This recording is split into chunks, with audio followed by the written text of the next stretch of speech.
হযরত আলী রাদিয়াল্লাহু তাআলা আনহু, আল্লাহর নবীর জলিলুল কদর সাহাবী হযরত আলী রাদিয়াল্লাহু তাআলা আনহু, ওনার স্ত্রী হলেন হযরত ফাতেমা। আল্লাহর নবীর আদরের দুলালি হযরত ফাতেমা হলেন হযরত আলী রাদিয়াল্লাহু তাআলা আনহুর স্ত্রী। হযরত ফাতেমা রাদিয়াল্লাহু তাআলা আনহার জ্বর হয়েছে, এবং জ্বর, প্রচন্ড জ্বর। জ্বরের কারণে আলীকে বললেন, স্বামী যাও বাজারে যাও, আমার মনটা বড় চায় একটা ডালিম আমি খাবো। সুবহানাল্লাহ। জ্বর অবস্থায় বললেন, আমি একটা ডালিম খাবো, যাও তুমি বাজারে গিয়ে ডালিম নিয়ে আসো। হযরত আলী রাদিয়াল্লাহু তাআলা বাজারে গেলেন ডালিম আনার জন্য।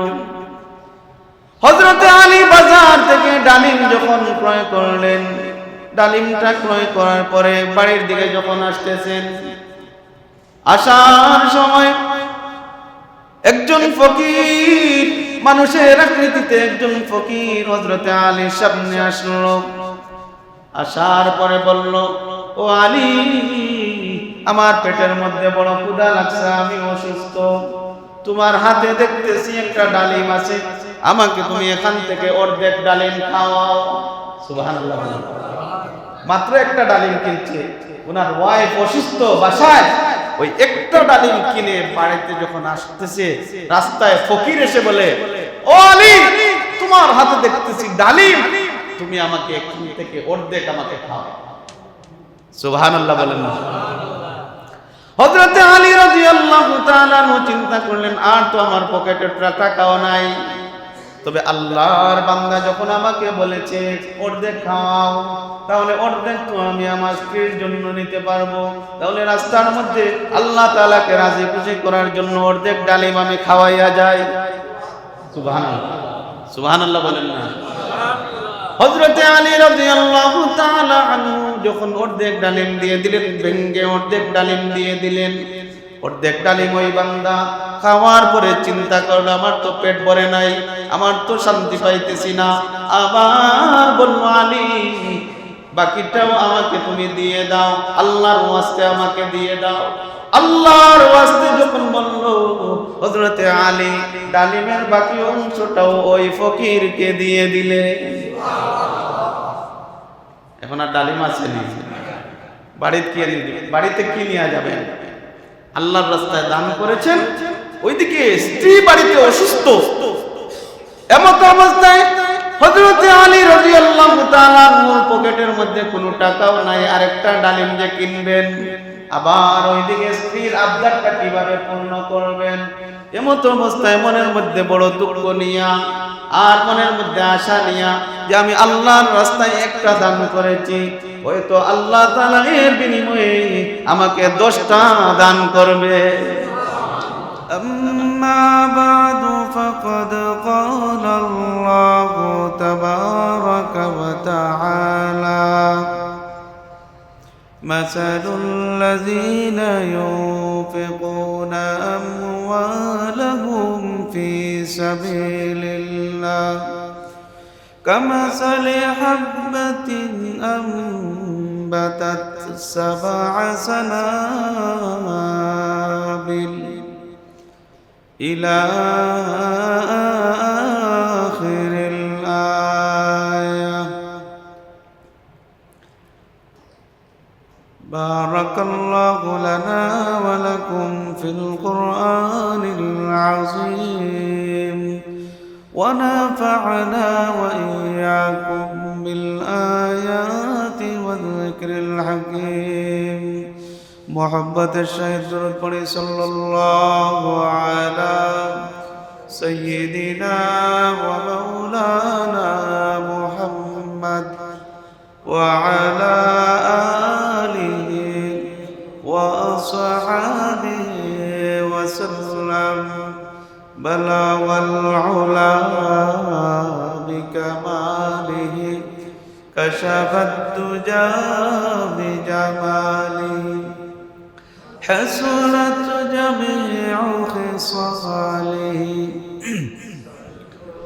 صلوا عليه وآله لا إله إلا الله لا إله إلا الله لا إله لا إله إلا الله محمد رسول الله الحمد لله মহান আল্লাহ পাক রব্বুল আলামিনের অশেষ মেহেরবানি যিনি আমাদেরকে সকলের আগে আল্লাহর ঘর মসজিদে আসার তৌফিক দান করেছেন। এজন্য সর্বপ্রথম আল্লাহ তাআলার দরবারে শুকরিয়া আদায় করি, বলি আলহামদুলিল্লাহ।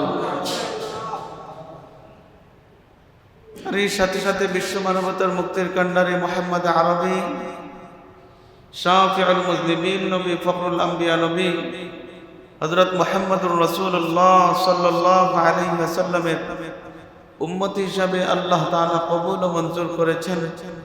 এজন্য আবারও অন্তঃস্থল থেকে শুকরিয়া আদায় করি, বলি আলহামদুলিল্লাহ। আমি আজকে আপনাদের সামনে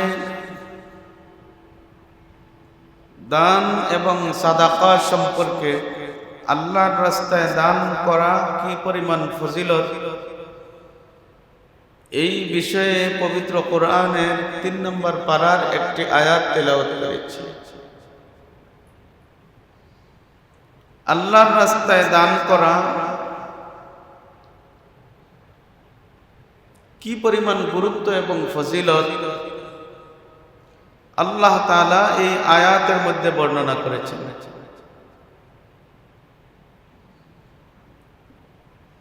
আল্লাহ তাআলা আমাদের সকলকে এই দুনিয়ার দৌলত দান করেছেন, কাউকে বেশি আবার কাউকে কম, কেউ ধনী কেউ গরিব। ধনী এবং গরিব সবাইকে কিছু না কিছু দৌলত আল্লাহ তাআলা দান করেছেন। এই পৃথিবীতে আগমন করার সময় কেউ কিছুই নিয়ে আসে নাই, কথা বলেন ঠিক না বেঠিক? আমরা পৃথিবীতে আগমনের সময় বিবস্ত্র অবস্থায় এসেছি, কোনো কাপড় চোপড়ও আমাদের শরীরের মধ্যে ছিল না। বিবস্ত্র অবস্থায়, উভয় হাত খালি অবস্থায় আমরা পৃথিবীতে আগমন করেছি। কেউ হয়তো কোটিপতি পিতার ঘরে আসার কারণে পৃথিবীতে আসার পরেই কোটিপতির নাম লিপিবদ্ধ হয়েছে। আবার কেউ নিঃস্ব অবস্থায় গরিবের ঘরে আসার কারণে গরিব হিসাবে পৃথিবীতে আগমন করেছে। কিন্তু আল্লাহ তাআলা অনেক গরিবকেও পৃথিবীতে আগমনের পরে, পৃথিবীতে আসার পরে অনেক গরিবকেও আল্লাহ তাআলা বিরাট বড় ধনী বানিয়ে দিয়েছেন, কথা বলেন ঠিক না?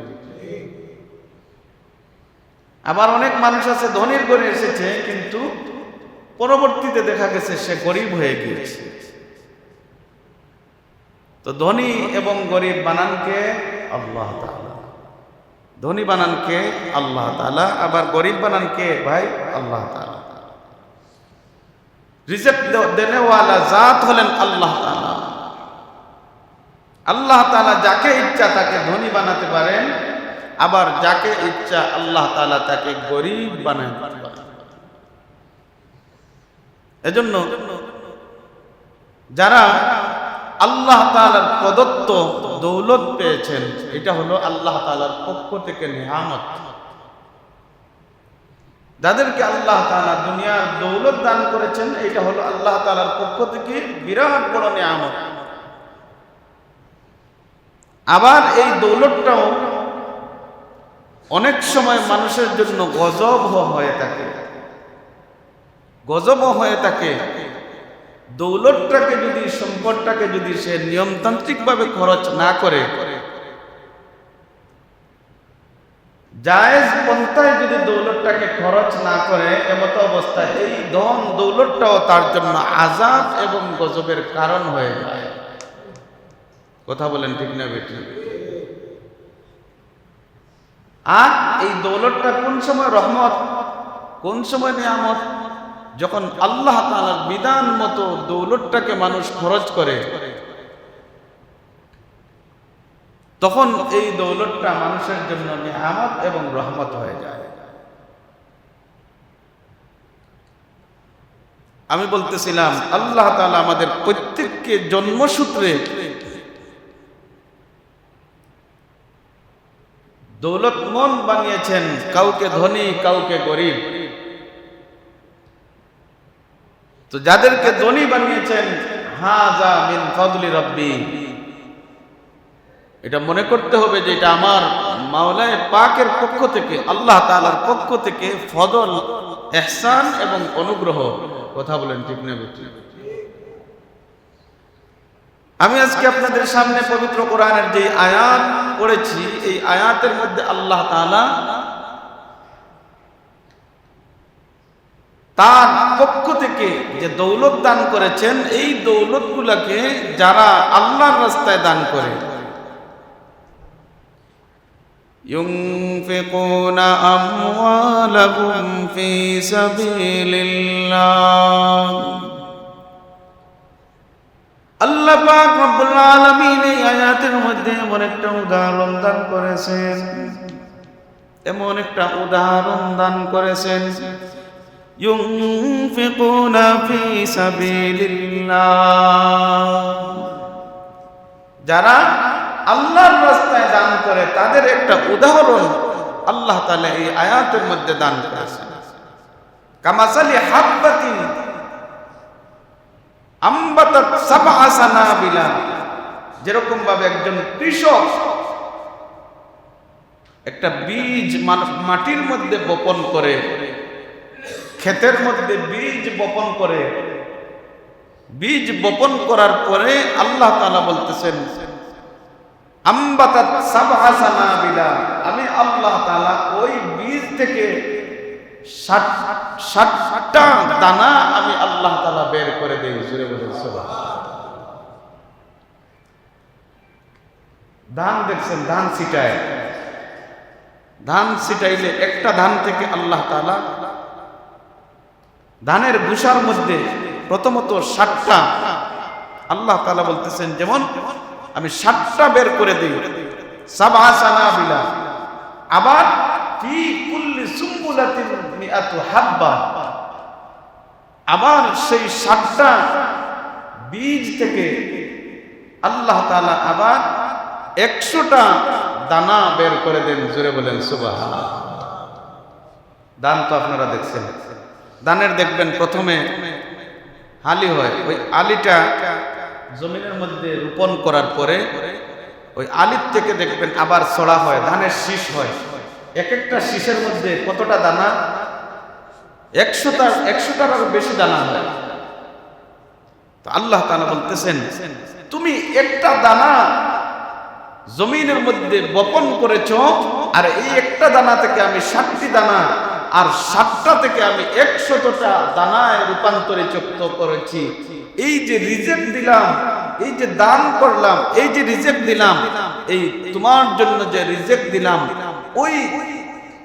ওই ব্যক্তি যেরকম ভাবে একটা দানা থেকে 60টা পায়, 60টা থেকে 100টা পায়, আল্লাহ তাআলা বলেন ঠিক তেমনি ভাবে তুমি যদি আমার রাস্তায় দান করো, আমি আল্লাহ তাআলা তোমার ওই দানকে পেলে পুষে আমি আল্লাহ তাআলা তোমার ওই দানকে 700 দানার চেয়ে আরো বেশি করে দেই। والله يضاعف لمن يشاء। আল্লাহ পাক রব্বুল আলামিন বলেন, যেরকম ভাবে তুমি একটা বীজ বপন করার পরে সেখান থেকে 60টা হয়ে যায়, আবার ওই 60টা থেকে 100 করে 700 হয়ে যায়, আবার 700 থেকে অনেক সময়ের চেয়ে আরো বেশি হয়ে যায়। আল্লাহ পাক রব্বুল আলামিন বলেন, বান্দারে তুমি যদি আমার রাস্তায় দান করো, ওই দানগুলোকে আমি 700-এর বেশি আরো বেশি দান করে দে। তুমি দিছো 1 টাকা, আমি আল্লাহ তাআলা তোমার ওই 1 টাকাকে 700 টাকায় রূপান্তরিত করে দেই। জোরে বলেন সুবহানাল্লাহ। আল্লাহু ইউদাইফু লিমান ইয়াশা ওয়াল্লাহু ওয়াসিউন আলীম। আল্লাহ তাআলা বলেন আমি চাইলে এই 700 থেকে আরো বেশি তোমাকে দান করতে পারি। কথা বলেন ঠিক না বেঠিক? এজন্য আমার ভাইরা, আল্লাহ তাআলা এই আয়াতের মধ্যে উদাহরণ দিয়েছেন, যারা তোমরা দান করো, এই দানকে আমি আল্লাহ তাআলা পেলে এবং পুষে আমি তোমাদের দানকে বাড়িয়ে দেই। জোরে কোন সুবহানাল্লাহ। হযরতে আলী রাদিয়াল্লাহু তাআলা আনহু মদিনার মধ্যে সবচেয়ে গরীব একজন সাহাবী ছিলেন। হযরতে আলী রাদিয়াল্লাহু তাআলা নাম শুনছেন তো আপনারা? হযরতে আলী কাররামাল্লাহু ওয়াজহাহু, হযরতে আলী রাদিয়াল্লাহু তাআলা গরীব একজন সাহাবী, কিন্তু আল্লাহর নবী বললেন, আলীকে বললেন, এমন গরীব সাহাবী যে আলীর লজ্জাস্থান ঘোড়ার মতো লজ্জাস্থান ঢাকার মতো কাপড় ছাড়ার কোনো কাপড় ছিল না। এত গরীব সাহাবী হযরতে আলী, কিন্তু ওই আলীকে আল্লাহর রাসূল বললেন, আনফিক ইয়া বিলাল,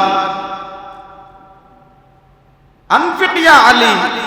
ঠিক তেমনি ভাবে হযরতে বেলালও অত্যন্ত গরীব সাহাবী ছিলেন। বেলালেরও লজ্জাস্থান ঢাকার মতো কাপড় ছিল, এর চেয়ে বেশি ছিল না। এই আলী এবং বেলাল ওনারা গরীব ছিলেন, কিন্তু আল্লাহর রাসূল বললেন, আনফিক ইয়া বেলাল, হে বেলাল তুমিও দান করো, আনফিক ইয়া আলী তুমিও দান করো। জোরে বলেন সুবহানাল্লাহ। সুতরাং আল্লাহ পাক রব্বুল আলামিন যাকে গরীব বানায়েছেন সেও আল্লাহর রাস্তায় দান করতে হবে, তার তৌফিক অনুপাতে আল্লাহর রাস্তায় দান করতে হবে। যাকে আল্লাহ তাআলা ধনী বানায়েছেন সেও দান করতে হবে। মুত্তাকি যারা, মুত্তাকিদের গুণগানের মধ্য থেকে একটা গুণ হলো ইউনফিকুনা ফি সাবিলিল্লাহ। যারা মুত্তাকি, যারা আল্লাহ ভীরু, তাদের একটা গুণ হলো তারা আল্লাহর রাস্তায় দান করে। হুদাল্লিল মুত্তাকিন আল্লাযীনা ইউনফিকুনা, যারা মুত্তাকিন আল্লাহ তাআলা বলতেছেন তারা, তাদের একটা গুণ হলো তারা আল্লাহর রাস্তায় দান করে, ধনী হোক অথবা গরীব হোক। আল্লাহর নবী বিশ্ব নবী রাহমাতুল লিল আলামিন দৈনন্দিন রাতে ঘুমানোর আগে আম্মা জান হযরত আয়েশা সিদ্দিকা রাদিয়াল্লাহু তাআলা আনহাকে বলতেন, ও আয়েশা দেখো তো আমার কাছে কি পরিমাণ টাকা আছে। আয়েশা সিদ্দিকা রাদিয়াল্লাহু তাআলা আনহা দেখতেন, ইয়া রাসূলুল্লাহ এই যে দেখেন। আল্লাহর নবী বলতেন, আয়েশা আমরা ঘুমানোর আগে এই টাকাটা আল্লাহর রাস্তায় দান করে দাও। জোরে কন্যা সুবহানাল্লাহ। আল্লাহ রাসূলের অভ্যাস ছিল দৈনন্দিন রাত্রে আল্লাহ রাসূল দান করে এরপরে ঘুমাতে। গরীবকে দিবেন, মসজিদে দিবেন, মাদ্রাসায় দিবেন, অসহায় দুস্থ মানুষদেরকে দিবেন। এই দান, দান করলে কমে না, দান করলে বাড়াইয়া দেন কে? আল্লাহ তাআলা। এটা কোরআনের প্রমাণ। আজকে যে আয়াত আপনাদের সামনে পড়েছি, আল্লাহ তাআলা বলতেছেন তুমি 1 টাকা দান করবা, এই 1 টাকা থেকে 60 টাকা 700 টাকা পর্যন্ত, এর চেয়ে বেশিও হয়তো আমি আল্লাহ তাআলা তোমাদেরকে বাড়াইয়া দেব। জোরে কোন সুবহানাল্লাহ। এজন্য আমার ভাইরা, দান করলে কখনো কমে না, দান করলে সব সময় বাড়ে।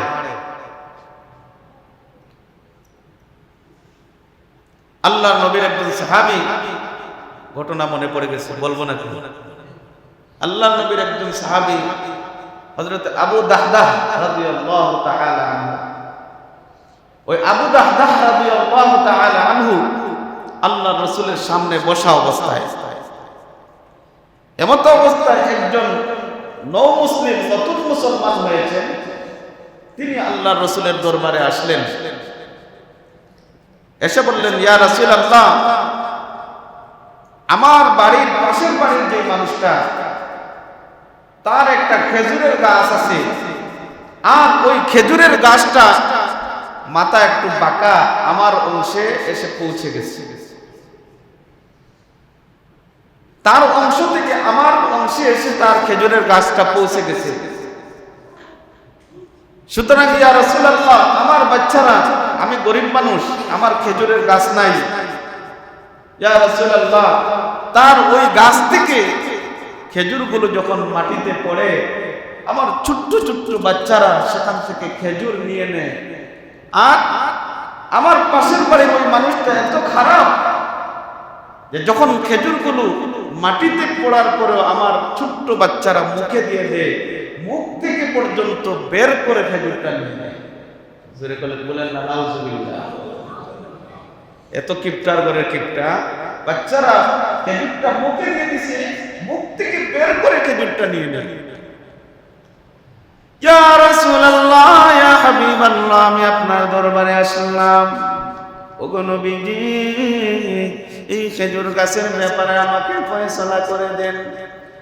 আমার জায়গার উপরে যেহেতু তার খেজুর গাছের মাথাটা চলে আসছে, ওগো রাসূল, ইয়া রাসূলুল্লাহ, তাহলে আপনি ফয়সালা করে দেন।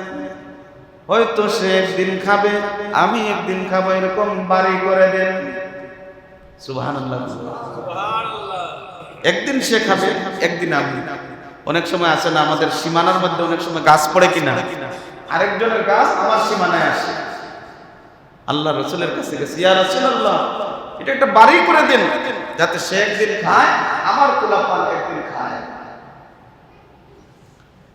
আল্লাহর নবী, বিশ্ব নবী রাহমাতুল লিল আলামিন ওই খেজুরের মালিককে ডাকালেন। তাকে ডেকে আনার পরে বললেন, এই খেজুরের গাছটা তুমি আমাকে দিয়ে দাও। আল্লাহ রাসূল বললেন, তুমি আমাকে দিয়ে দাও। যদিও এই লোকটা খেজুরের গাছের মালিক, সে মুসলমান ছিল, কিন্তু ভিতরে ভিতরে মুনাফিক। জোরে কর নাউজুবিল্লাহ। আল্লাহ রাসূলকে প্রশ্ন করলো, ইয়া রাসূলুল্লাহ,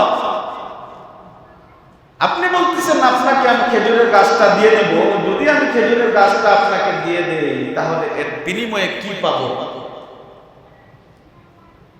আল্লাহ নবী বললেন, তুমি যদি আমাকে এই খেজুরের গাছটা দিয়ে দাও, তাহলে এই দুনিয়ার এই খেজুরের গাছের বিনিময়ে আল্লাহ তাআলা তোমাকে জান্নাতে একটা খেজুরের গাছ দান করেন। আরো আস্তে কোন সুবহানাল্লাহ। এবার ওই মুনাফিক মুসলমান লোকটা ডাক দিয়ে বলল, ইয়া রাসূলুল্লাহ, লা হাজাতালি, ওগো নবীজি, আমার জান্নাতে কোনো খেজুরের গাছের দরকার নাই। নাউজুবিল্লাহ বললেন। আল্লাহ রাসূল বলছেন, তুমি আমাকে দিয়ে দাও, আর সে বলতেছে, না, জান্নাতে আমার খেজুরের গাছের দরকার নাই। ইয়া রাসূলুল্লাহ, দুনিয়ায় যেটা আছে ওইটাই আমার থাক। এমতো অবস্থায় আগে তো মনে আছে হযরতে আবু দাহদাহ রাদিয়াল্লাহু তাআলা আনহু আল্লাহ রাসূলের কাছে বসা, তিনি এই বিষয়গুলো দেখতেছেন। রাসূল চাইলেন যে তুমি খেজুরের গাছটা আমাকে দিয়ে দাও, যেহেতু তোমার বাড়িতে আরো খেজুরের গাছ আছে, এই একটা গাছ তুমি আমাকে দিয়ে দাও। আল্লাহ রাসূল চাইলেন আর বললেন, যদি এই একটা গাছ তুমি আমাকে দিয়ে দাও, এই গাছের বিনিময়ে আল্লাহ তাআলা তোমাকে জান্নাতের গাছ দান করবেন। সে বলল, না, আমার জান্নাতে গাছের দরকার নাই। এই কথা বলার পরে ওই মুনাফিক লোকটা আল্লাহর রাসূলের দরবার থেকে যাওয়া শুরু করলো। হযরতে আবু দাহদা রাদিয়াল্লাহু তাআলা আনহু বললেন, ইয়া রাসূলুল্লাহ, ওগো আল্লাহর নবী, আমি যদি এই গাছের ফজিলতটা, অর্থাৎ জান্নাতের গাছের ফজিলতটা শুধুমাত্র তার জন্য খাস, না আমার জন্য আছে? ইয়া রাসূলুল্লাহ, এটার ফয়সালা যদি আমি করে দেই, ওগো নবীজি, আল্লাহ তাআলা কি আমাকে জান্নাতে গাছ দিবেন নাকি? বলে, হ্যাঁ। জোরে কর না সুবহানাল্লাহ। ইয়া রাসূলুল্লাহ, আল্লাহ তাআলা যদি আমাকে জান্নাতে গাছ দান করেন, ইয়া রাসূলুল্লাহ, তাহলে আমি চেষ্টা করে দেখতে পারি। এই কথা বলে আল্লাহর নবীর দরবার থেকে হযরতে আবু দাহদা রাদিয়াল্লাহু তাআলা আনহু ওই মুনাফিক লোকটার পিছনে পিছনে হাঁটা শুরু করলেন। আর একটু জোরে করেন না সুবহানাল্লাহ। মুনাফিক লোকটার বাড়িতে যাওয়ার পরে গিয়ে বললেন, তোমাকে আল্লাহর রাসূল বললেন গাছটা তুমি রাসূলকে দিয়ে দিবে, কিন্তু তুমি রাসূলকে গাছটা তুমি দিলে না। তুমি কি আমাকে এই গাছটা দিবে নাকি? তুমি কি চাও আমার কাছে? এই গাছের বিনিময়ে তুমি কি চাও? যা চাইবে তা তোমাকে আমি দিয়ে দিব। তুমি জানো মদিনার মধ্যে সবচেয়ে বড় খেজুরের বাগান আমার। ওই খেজুরের বাগান, পুরো খেজুরের বাগানটা যদি তুমি চাও, তাহলে এরপরও পুরো বাগানটা আমি দিয়ে দিব, কিন্তু এরপরও তোমার ওই একটা খেজুরের গাছ তুমি আমাকে দিয়ে দাও। মুনাফিক লোক চিন্তা করলো, আরে রাসূলকে তো আমি দেই নাই, রাসূল বলেছিল 10টা গাছ দিবে, তাও দেই নাই। রাসূল বলেছিল জান্নাতে একটা গাছ দিবে, তাও দেয় নাই। এখন তো ঠিক আছে, তুমি বলতেছো তোমার মদিনার আজওয়া খেজুরের গাছ, অর্থাৎ কোটি কোটি টাকার যে বাগান, ওই বাগানটা একটা গাছের বিনিময়ে দিয়ে দিবে। তাহলে ঠিক আছে, তুমি তোমার ওই বাগানটা আমাকে লিখে দাও, আর আমি তোমাকে আমার ওই গাছটা লিখে দিব। জোরে বলেন সুবহানাল্লাহ। হযরতে আবু দাহদা রাদিয়াল্লাহু তাআলা আনহু আল্লাহর রাসূলের কাছে এসে বললেন, ইয়া রাসূলুল্লাহ, ওগো আল্লাহর নবীজি, ওগো নবীজি, আমি ওই মুনাফিকের কাছে গিয়েছিলাম, তাকে আমি অফার করলাম 10টা গাছ দিব, তাও সে রাজি হয় না। সে বলে আমি আল্লাহর রাসূলকে দেই নাই, আবার তোমাকে দিব। ইয়া রাসূলুল্লাহ, এরপরে আমি তাকে অফার করলাম আমার মদিনার ওই বিশাল বাগানটা আমি তাকে দিয়ে দিব। ইয়া রাসূলুল্লাহ, এরপরও আপনি যে চাইছেন, আপনি যে তার কাছে চেয়েছেন, ওই চাওয়াটা যাতে বৃথা না যায়। আর একটু আস্তে করুন না সুবহানাল্লাহ। আল্লাহর রাসূলের চাওয়া এটা যাতে বৃথা না যায়, একটা খেজুরের গাছের বিনিময়ে মদিনার সবচেয়ে দামি আজওয়া খেজুরের বাগান, পুরা বাগানটা হযরতে আবু দাহদা ওই ব্যক্তিকে দিয়ে দিলেন। জোরে কোন সুবহানাল্লাহ। আল্লাহর নবী বিশ্বনবী রাহমাতুল লিল আলামিনের কাছে ঘটনাটা যখন বললেন, আল্লাহর রাসূল বললেন, ও আবু দাহদা, তোমার পুরা বাগানটা তুমি আল্লাহর রাস্তায় দিয়ে দিলা, বিনিময়ে একটা খেজুরের গাছ জান্নাতে পাওয়ার জন্য। ও আবু দাহদা, আল্লাহ পাক রব্বুল আলামিন তোমার ওই দানের প্রতি খুশি হয়ে গেছেন। ও আবু দাহদা, এই গাছটা আমার উদ্দেশ্য না, এই গাছ থেকে ওই ছোট্ট বাচ্চারা খেজুরগুলো খায়, কিন্তু ওই কিপটা সে তাদের মুখ থেকে খেজুরগুলো নিয়ে নেয়। এই সংবাদটা শোনার পরে আমি তার কাছে প্রস্তাব দিয়েছিলাম, ও আবু দাহদা, এই প্রস্তাবের কারণে তুমি তোমার পুরা বাগানটা আল্লাহর রাস্তায় দান করে দিছো। আল্লাহ পাক রব্বুল আলামিন তোমার এই দানের উপর খুশি হয়ে জান্নাতে এর চেয়ে বড় বাগানের মালিক তোমাকে বানাইয়া দিবে। আর একটু জোরে কোন না সুবহানাল্লাহ।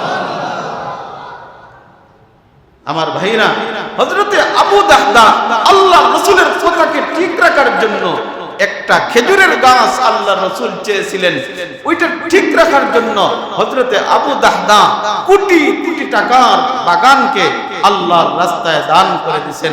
চিন্তা করেন তারা রাসূল করিম সাল্লাল্লাহু আলাইহি ওয়াসাল্লামের কি পরিমাণ অনুসরণ করতেন, আল্লাহর রাসূলের কি পরিমাণ ভক্ত ছিলেন। আল্লাহর রাস্তায় দান করলে কি পরিমাণ আল্লাহ তাআলা দান করেন। আল্লাহ তাআলা বলেন, ওয়াল্লাহু ইউযাইফু লিমান ইয়াশা। আল্লাহ তাআলা বলেন, তুমি যদি আমার রাস্তায় 1 টাকা দান করো, কোন একটা ফকিরকে 1 টাকা দান করো, কোন একটা ভিক্ষুককে 1 টাকা দান করো, কোন একটা অসহায় মানুষকে 1 টাকা দান করো, আমি আল্লাহ তাআলা ওই 1 টাকাকে বাড়াইয়া 700 টাকায় রূপান্তরিত করে দেই। তোমার কাছে কোনো মানুষ বলেছে আমার কাপড় নাই, তুমি যদি তাকে কাপড় দান করো। আমরা তো অনেক সময় গরিব মানুষরা শুধু পুরাতন কাপড় দেই, কথা বলেন ঠিক না? পুরাতন কাপড় দেই, ঘরের মধ্যে যে কাপড়টা কিনতে কিনতে অবস্থা খারাপ, ছিঁড়ে গেছে, ওই কাপড়টা আমরা গরিব মানুষরা দেই।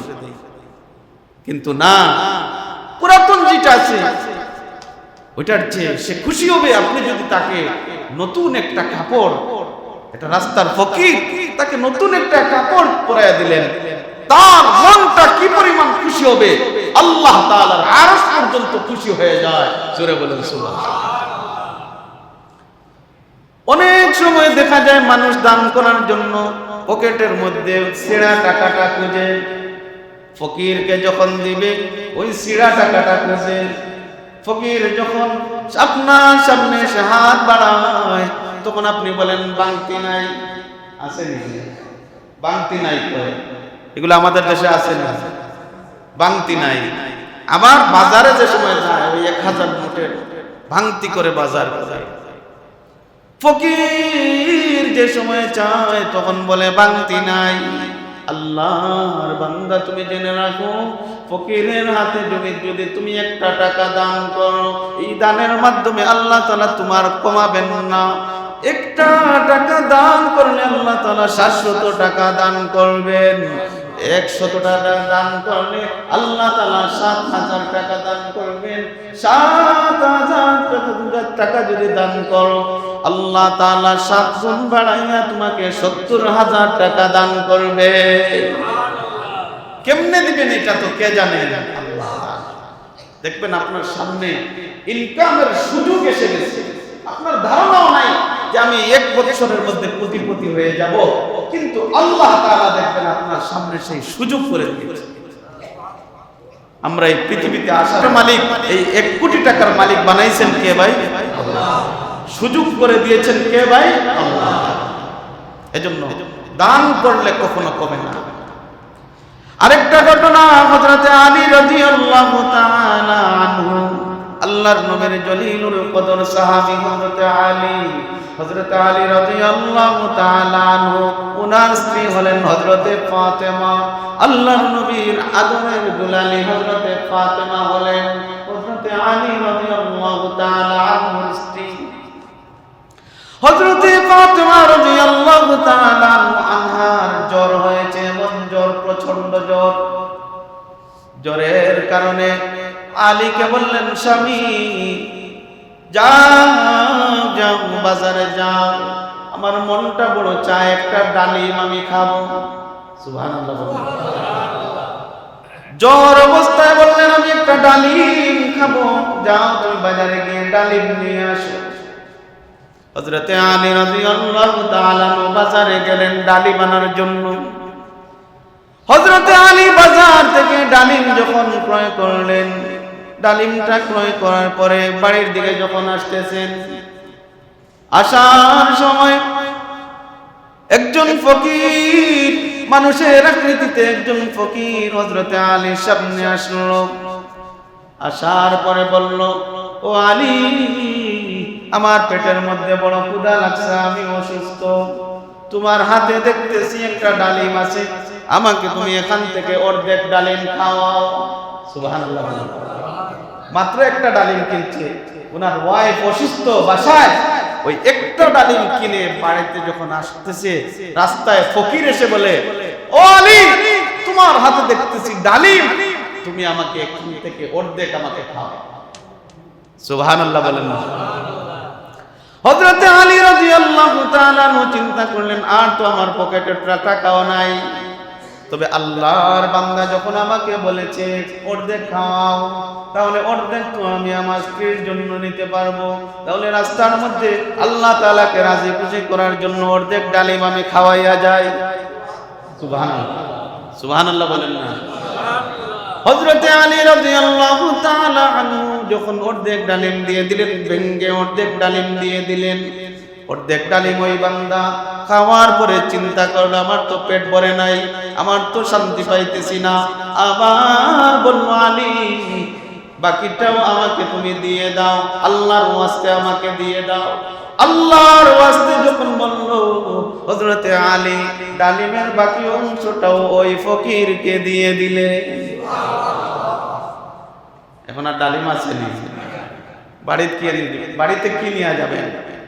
আল্লাহর রাস্তায় দান করেছেন, ওইদিকে স্ত্রী বাড়িতে অসুস্থ, এমত অবস্থায় হযরতে আলী রাদিয়াল্লাহু তাআলা পকেটের মধ্যে কোনো টাকাও নাই, আরেকটা ডালিম যে কিনবেন, আবার ওইদিকে স্ত্রীর আবদারটা কিভাবে পূর্ণ করবেন, এমত অবস্থায় মনের মধ্যে বড় দুঃখ নিয়া আর মনের মধ্যে আশা নিয়া যে আমি আল্লাহর রাস্তায় একটা দান করেছি, হয়তো আল্লাহ তাআলা এর বিনিময়ে আমাকে 10টা দান করবে।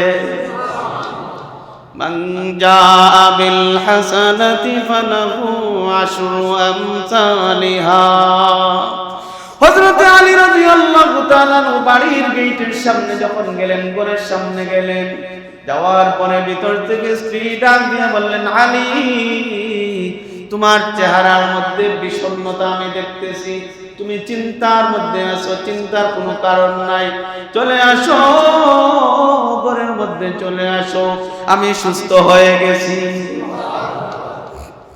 রেখে গিয়েছিলেন অসুস্থ, এখন বলতেছেন আলী ঘরের ভিতরে আসো, আমি সুস্থ হয়ে গেছি। বলে কেমনে তুমি সুস্থ হইলা? আলী তুমি বাজারে যাওয়ার পরেই কিছুক্ষণ পরেই আমার সুস্থতা ফিরে এসেছে, তুমি চলে আসো, করে আসো, আমার জন্য ডালিম আনছো নাকি? বলে না, আমি তোমার জন্য ডালিম আনছিলাম, কিন্তু আল্লাহর রাস্তায় আমি প্রতিমধ্যে দান করে ফেলেছি। সুবহানাল্লাহ। বলে তুমি আল্লাহর রাস্তায় ওই ডালিমটা দান করার কারণে আল্লাহ তাআলা হয়তো মুহূর্তের ভিতরে আমাকে সুস্থ করে দিয়েছে। এমত অবস্থায় স্বামী এবং স্ত্রী ঘরের মধ্যে কথোপকথনের মধ্যে আছেন, একজন আরেকজনের সাথে কথা বলতেছেন। হঠাৎ করে দরজার মধ্যে নক করা শুরু করলেন, ডাক দিয়ে বললেন হযরতে সালমান ফারসি। সুবহানাল্লাহ। সালমান ফারসি ডাক দিয়ে বললেন, আলী ঘরের দরওয়াজাটা খুলো, আমার মাথাটা ফাইটা যায়। কেন গো তোমার মাথাটা ফাইটা যায়?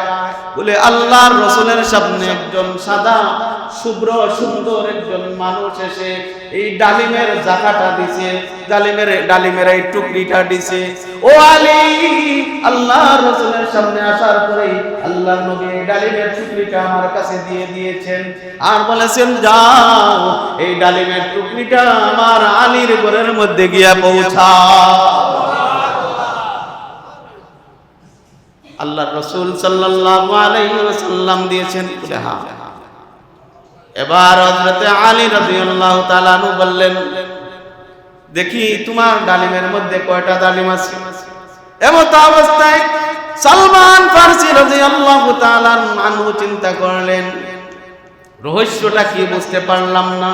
জান্নাতি লেবাসধারী একজন মানুষ এই ডালিমের টুকরিটা দিল, আল্লাহর রাসূল সাথে সাথে আলীর ঘরে পৌঁছে দিলেন। রহস্যটা বুঝতে পারলাম না। আবার দেখা যায় ওই ডালিমের টুকরির মধ্যে 10টা ডালিম। আল্লাহ রাস্তায় দিয়ে আসছে কয়টা? একটা। সাথে সাথে আল্লাহ তাআলা ঘরে পাঠিয়ে দিয়েছেন কয়টা? 10টা। হযরতে সালমান ফারসি রাদিয়াল্লাহু তাআলা চিন্তা করলেন, রহস্যটা আমি উদ্ঘাটন করতে হবে। সুতরাং ওই 10টা ডালিম থেকে চাদরের নিচে একটা ডালিম লুকাইলেন। জোরে বলেন না সুবহানাল্লাহ। একটা ডালিম লুকাইয়া 9টা ডালিম আলীর হাতে দিলেন। আলী রাদিয়াল্লাহু তাআলা ওই টুকরিটা নামানোর পরে 1টা 2টা 3টা 4টা 5টা 6টা 7টা 8টা 9টা আলী রাদিয়াল্লাহু তাআলা বললেন, সালমান রে, ও সালমান ফারসি, এই 9টা ডালিম আমার হতে পারে না। সুবহানাল্লাহ বলেন। তুমি আবার যাও আল্লাহর রাসূলের কাছে যাও, আমার এই 9টা ডালিম হতে পারে না। কেন গো আলী, এই 9টা তোমার হতে পারে না কেন? বলে আমি আল্লাহর রাস্তায় একটা দান করেছি, আমার আল্লাহ আমাকে একটা কম দিবেন কেন? আমার আল্লাহ আমাকে 10টা দান করবে। আরো জোরে বলেন না সুবহানাল্লাহ। হযরতে সালমান ফারসি রাদিয়াল্লাহু তাআলা তখন ডাক দিয়ে বললেন, আলী রে, এই রহস্যটা উদ্ঘাটন করার জন্য আমি একটা ডালিম লুকাইছিলাম চাদরের নিচে। নেও নেও নেও, তোমার ওই 9টা ডালিমের সাথে 10টা আমি কুড়াইয়া দিলাম। আল্লাহর রাসূল তোমার ঘরে 10টা ডালিম পাঠাইছে। মান জাআ বিল হাসানাতি ফালাহু আশরু আমসালিহা। কেউ যদি আল্লাহর রাস্তায় 1 টাকা দান করে, একটা নেকির কাজ করে, আল্লাহ তাআলা ওই নেকির কাজকে বাড়াইয়া 10টাতে রূপান্তরিত করে দেয়। এজন্য আমার ভাইরা, এবার হযরত আলী রাদিয়াল্লাহু তাআলা বললেন, আচ্ছা এখন যখন 10টা পাইছি, তাইলে আপনিও ঘরের ভিতরে আসেন, ডালিম খায়া যান। এটা জান্নাতি ডালিম। আল্লাহ তাআলা জান্নাতের ফেরেশতাদের মাধ্যমে রাসূলের কাছে আমার দানের বিনিময়ে ডালিমটা পাঠাইছেন। আপনিও আসেন, ভিতরে আসেন, আপনিও খায়া যান। জোরে বলেন সুবহানাল্লাহ। হযরত সালমান ফারসি রাদিয়াল্লাহু তাআলা আনহুকেও হযরত আলী ডালিম খাওয়াইলেন। তো আমার বলার কথা ছিল, আমার উদ্দেশ্য ছিল এইটাই যে আল্লাহর রাস্তায় যদি আপনি দান করেন, গরীবকে দান করেন, ফকিরকে দান করেন, অসহায় মানুষকে দান করেন, মসজিদে দান করেন, মাদ্রাসায় দান করেন, কোনো অভাবী মানুষকে দান করেন, কারো বিয়ে শাদী লেগেছে সেখানে যদি আপনি দান করেন, তাহলে এই দানের বিনিময়ে দিবেন কে? আল্লাহ। দানের মাধ্যমে সম্পদ বাড়াইয়া দেন কে? আরো জোরে বলেন কে? আমরা মনে করি দানের বিনিময়ে সম্পদ কমে যায়, কিন্তু না, আল্লাহ তাআলা সম্পদকে বাড়াইয়া দেন। আল্লাহ তাআলা সম্পদকে বাড়াইয়া দেন। আল্লাহ তাআলা বলেন, তুমি তোমার দান যখন তুমি করবা, তুমি হালাল মাল থেকে তুমি আমার রাস্তায় দান করো। ইয়া আইয়ুহাল্লাযীনা আমানু আনফিকু মিম্মা রাযাকনাকুম মিন তাইয়্যিবাত। হে ঈমানদাররা, যখন তোমরা আমার রাস্তায় দান করবা, ভালো জিনিস থেকে তোমরা দান করো। জোরে বলেন সুবহানাল্লাহ।